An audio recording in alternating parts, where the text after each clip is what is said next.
家好，我是老歪，好久没有跟大家聊天了，因为我最近好忙，拍完影片就没时间说话了，希望大家想念我的碎碎念。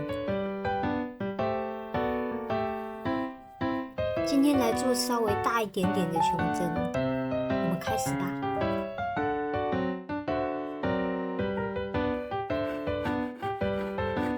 首先，我会在电脑里制作图稿，纸模可以帮助我调整尺寸以及模拟立体效果。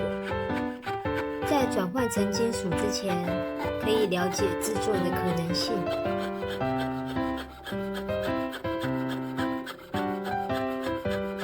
今天要做一只虾，会使用到分段式的活动结构，以铆钉来连接每个部位。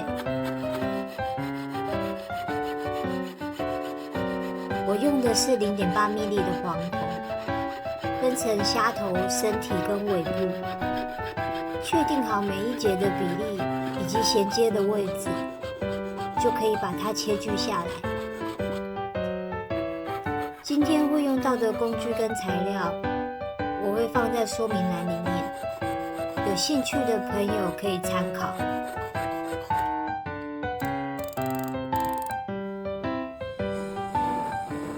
将黄铜板退火，退火的时候物件尽量靠近，可以缩短退火的时间。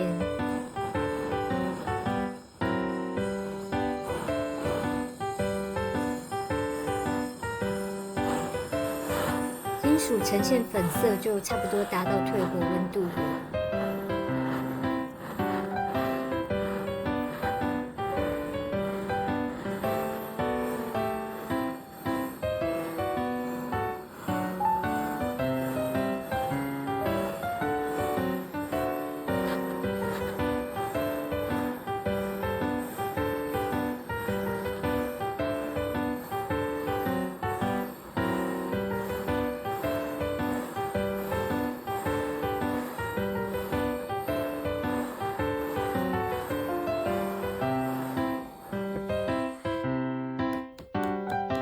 先用圆锤稍微敲出弧度，从中心往外慢慢敲打，做出初步的弧度。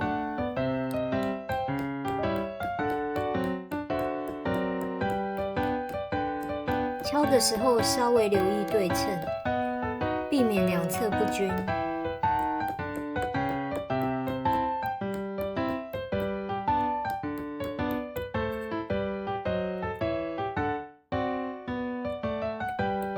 将金属片用舌砧制作出立体感，慢慢敲出水平与垂直双向的弧度，同时也可以在金属表面留下敲纹，形成漂亮的表面质感。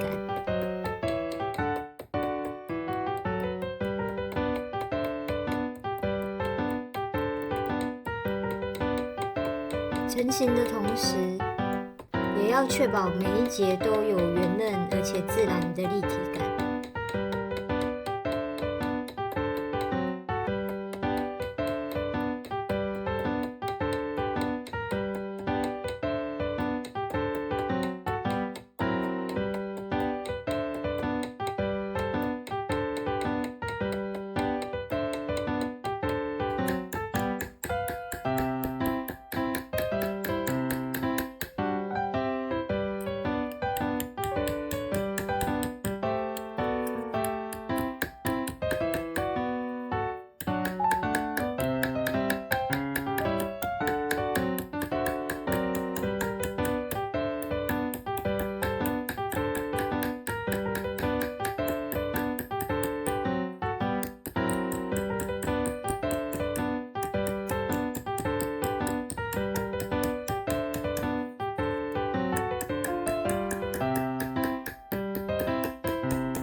虾头在敲出弧度跟表面质感以后，也以舌砧整形，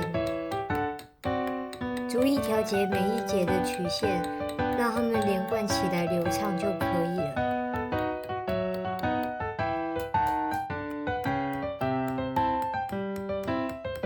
虾尾敲出一些纹路，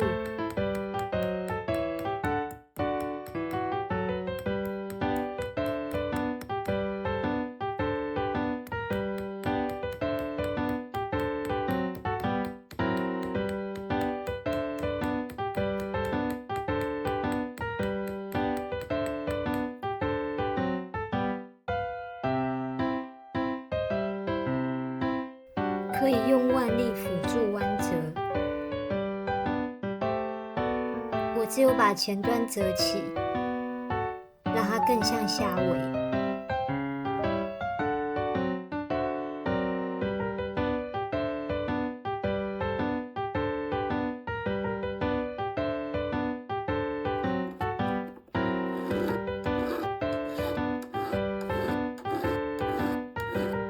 用锉刀把边缘修平，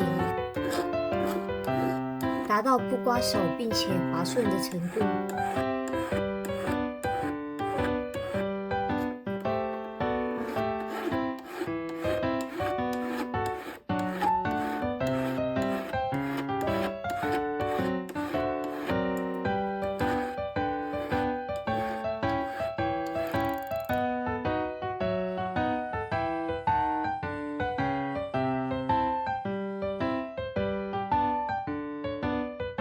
订阅一下哦。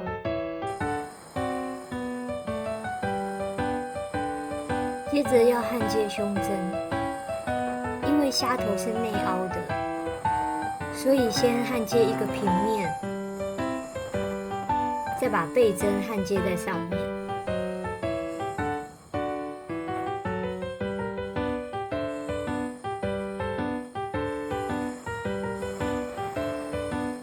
焊接的时候，火源要在面积大的那边，焊药才不会在小面积上乱流。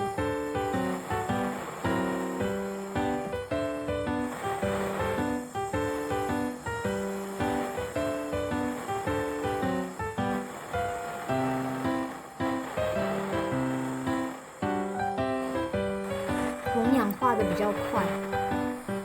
焊接完一个地方以后，就要再栓洗，然后才焊接另外一个地方。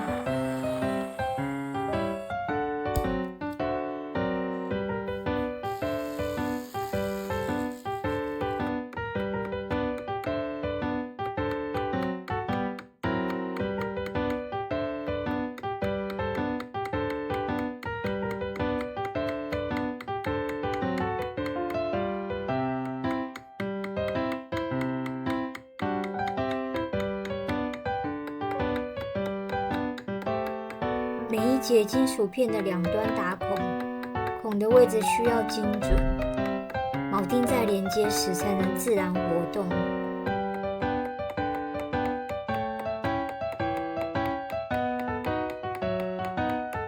铆钉的尾端把它敲击展开，展开后的铆钉会扣住金属片。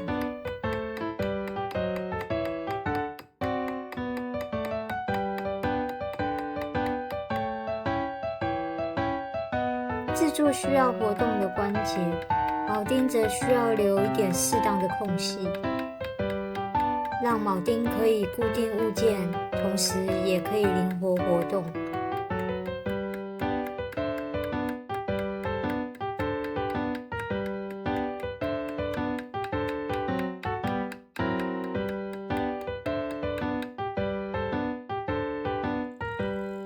将铆钉的边缘打磨光滑。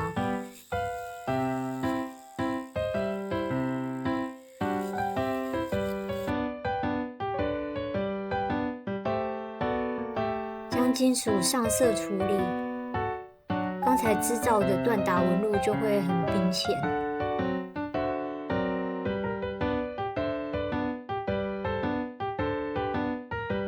我抓着的这个触须是用银线做的，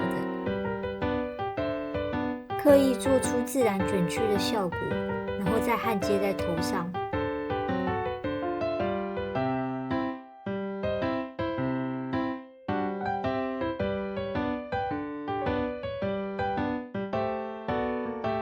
下来用菜瓜布刷掉一些颜色，让表面的质感可以露出来，也会因为刷的深浅，得到完全不同的效果，就像画素描一样。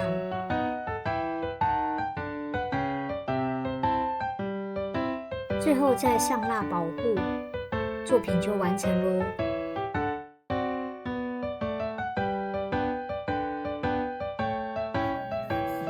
这是折叠起来的状态，可以一节一节的展开。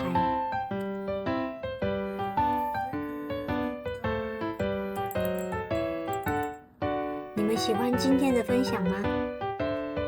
我是老歪，我们下次见。